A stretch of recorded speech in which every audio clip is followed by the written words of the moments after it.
are some really serious longer-term risks in going about it this way. The Israeli Defense Minister Israel Katz says the country's military will respond forcefully to Iran.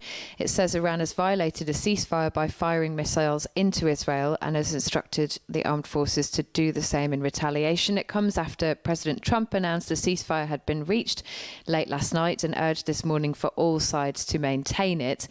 William, I want to start with you on this because it is a moving situation. How should we look on what Donald Trump has announced overnight, in your view? Well, it is a very important development, the announcement of a ceasefire, and it's a good thing. Now, you can't rely on it holding, particularly when you have in Iran, no doubt, some jostling for power at the moment, and some evidence that military hardliners are gaining more power in Iran as a result of recent events, as opposed to the long-established religious leadership. And it's too early to say what will happen about that. But therefore, it's not surprising if the ceasefire frays at the edges, if not everybody in Iran agrees with it. That doesn't mean it's completely doomed. Ceasefires in the Middle East often take 2 or 3 attempts before they really take hold. So it does look like the situation is improving in the short term. That still leaves us with all the long-term questions about what will happen on Iran's nuclear program.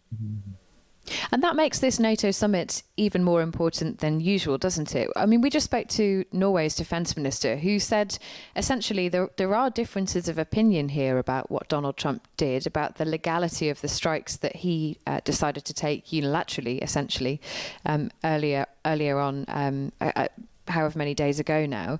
What's NATO's role in what happens next?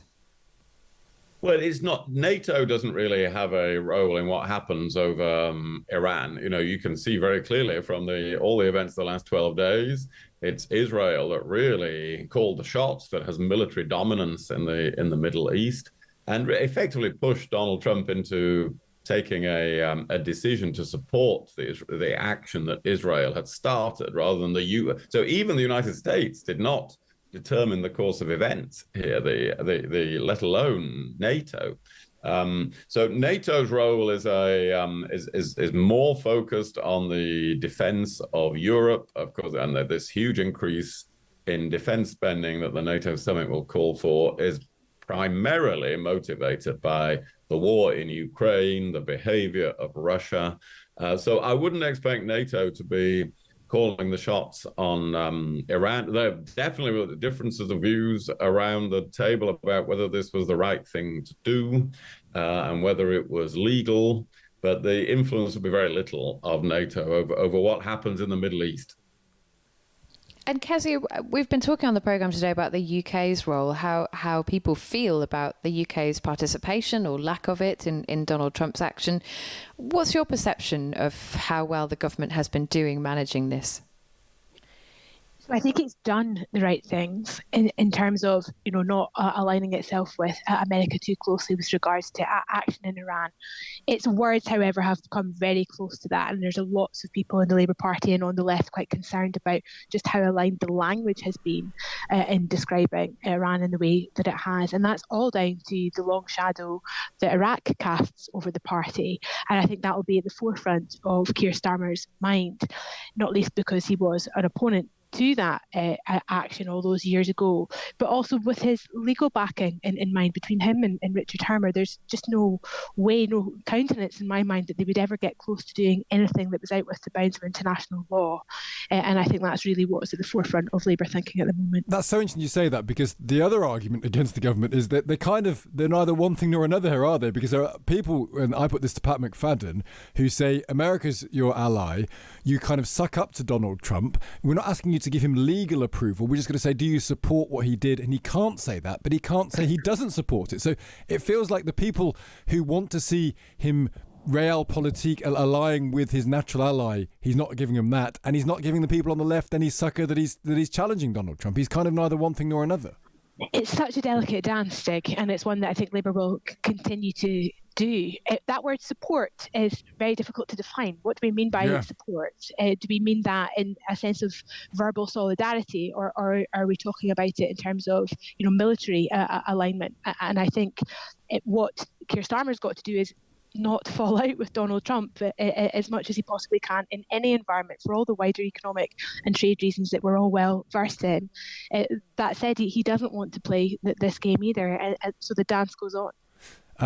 Australia said they could support it, William, without agreeing it. Germany said they could support it without agreeing with it. If you were Foreign Secretary now, would you not find a way of saying you support America just for realpolitik reasons? Well, actually, I'm not that supportive of what has happened, so I'm not sure that I would if I was the Foreign Secretary. You don't support the bomb being dropped? I think, well, it could have become necessary, but I don't think the diplomatic options had been exhausted.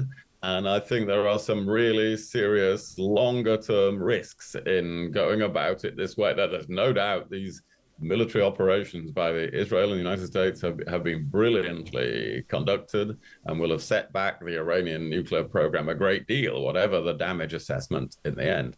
But in the long run, it's going to be very hard to stop nuclear weapons proliferating by using force. That is going to need agreements, and a humiliated and defeated power in history normally finds a way of coming back again. In this case, with a nuclear weapon in the future. So I'm not that supportive of what has happened. I see it could have become necessary. And if I was in government, I think I'd be in quite a similar position, to be honest, to the current government, because you prefer diplomatic options, which you think hadn't been exhausted, but you're not going to turn on your great ally, the United States. So the government is in a tricky position. I don't think they've handled it badly, but their influence on events has not been very great. And William, how does the government work out what to do next from here? Because there is now the question, you just posed it there, about the future of nuclear proliferation when it comes to Iran. We know that they still have the enriched uranium. There is a question about what happens next with that. What role should the UK be playing, if any, now in those future conversations? Well, this is where the UK does have some influence and some role, because I was part when I was Foreign Secretary of what's called the E3+3, the 6 countries plus the EU that negotiated a deal with Iran a decade ago. And those countries are still the ones that talk to Iran. Indeed, the Foreign Secretary met the Iranian Foreign Minister a few days ago with his French and German counterparts. So if there's any possibility of a new deal now where Iran promises not to go back down the nuclear route, then the UK does have a role and will be more trusted as a negotiator than the United States will be. So definitely there's a role there. I'm sure the British government will be very active on that. And then in nuclear proliferation more generally, because Iran is an immediate and dangerous problem, but there's the danger of the widespread spread of nuclear weapons over the next decade to many more countries. And that will need more effective international leadership to combat it than is on display at the moment.